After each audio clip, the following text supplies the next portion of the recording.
हमारे विचारकों की उदारचरिताना तु वसुधैव कुटुंबकम के सिद्धांत में गहरी आस्था रही है। वस्तुतः शारीरिक, मानसिक और आत्मिक शक्तियों का विकास ही संस्कृति की कसौटी है। इस कसौटी पर भारतीय संस्कृति पूर्ण रूप से उतरती है।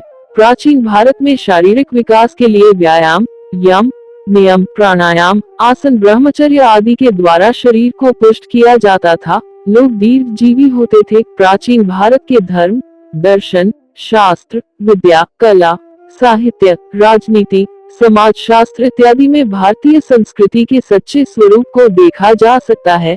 ये संस्कृति ऐसे सिद्धांतों पर आश्रित है जो प्राचीन होते हुए भी नए हैं।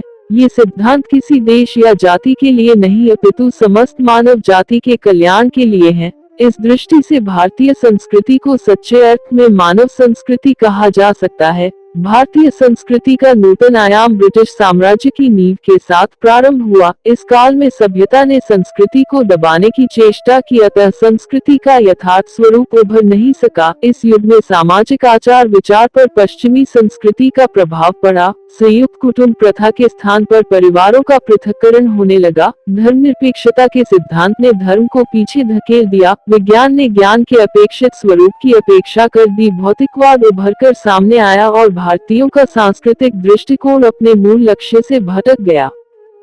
आधुनिकतावाद की अवधारणा का समाज में आना आसान हो गया। वैश्वीकरण और आधुनिकरण के मध्य में गहरा संबंध है। जब भारतीय संस्कृति का स्वरूप आधुनिक हो गया तब निश्चित दिशा में होने वाले परिवर्तन भी दिखाई देने लगे। बुद्धिवाद, विवेकीकरण और उपयोगितावाद आदि दर्शन का उदय संस्कृति का नया स्वरूप बन गया, जिसमें प्रगति की आकांक्षा, विकास की आशा और परिवर्तन के अनुरूप अपने आप को ढालने का गुण होता है। आधुनिकता की जड़ें यूरोपीय पुनर्जागरण से जुड़ी हैं। यूरोपीय पुनर्जागरण में नए नए अन्वेषण और आविष्कार हुए।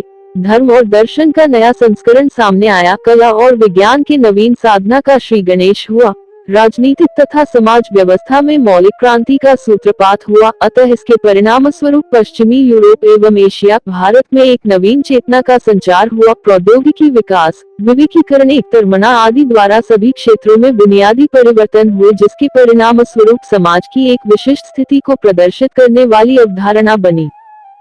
महिला को उचित स्थान मिला, अर्थात बदली हुई संस्कृति में महिलाओं के प्रति सोच बदली। अब इसे सशक्तिकरण की ओर ले जाने के प्रयास किए जाने लगे। कई आंदोलन व चर्चाओं का सहारा लिया गया। इस प्रकार सांस्कृतिक, मानववादी व व्यक्तिवादी स्वरूप देखने को मिला। मानव के विकासशील एवं सृजनात्मक स्वभाव पर बल देते हुए धर्म एवं तर्क, विज्ञान एवं धर्म का ही नहीं, वरन एवं प्राच्य एवं पाश्चात्य विचारधाराओं के समन्वय का प्रयास किया गया। संस्कृति के नए स्वरूप में गांवों की संस्कृति को छोड़कर शहरीकरण देखा गया। इस पर विशेष ध्यान दिया जाने लगा। शहरीकरण से पलायन भी देखा गया। इस प्रकार लोग पुरानी संस्कृति को छोड़कर आधुनिक संस्कृति को अपनाने लगे। अतः ये स्पष्ट रूप से उल्लेखनीय है कि भारत में कभी भी एक ही संस्कृति पूर्ण रूप से व्याप्त नहीं रही और न ही शायद किसी भी बड़े प्रदेश में कभी एक ही संस्कृति रही है। इस देश में आध्यात्मिक संस्कृति की प्रमुखता रही है, अतः संस्कृति में बदलाव निरंतर रहेगा।